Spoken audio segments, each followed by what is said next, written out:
I began struggling with depression, anxiety, probably in my childhood, but it wasn't until I was a teenager that I began to really have symptoms of depression and anxiety.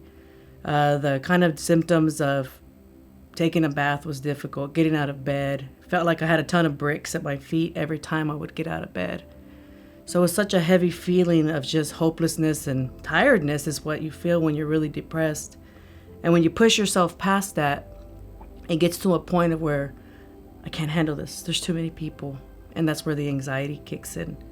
So it became very bad for me, almost crippling. And so that began my walk with medications, antipsychotic. We did counseling. We did all kinds of different therapies, but nothing would help me.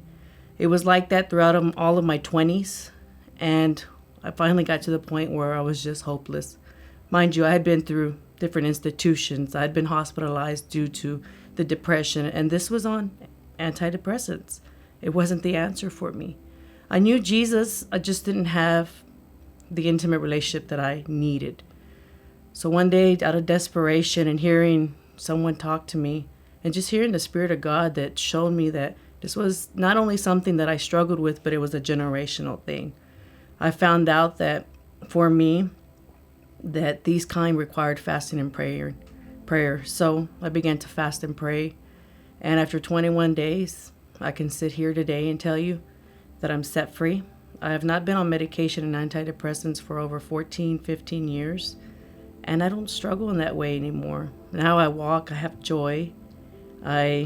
People tell me I don't even know what you're talking about when I tell them the stories of the heaviness and the anger and just the emotional roller coaster that I had for so long. But it feels good to be healed. I would say cry out to Jesus with everything that you have, not what people tell you, not what you think you need to do. Cry out to Jesus.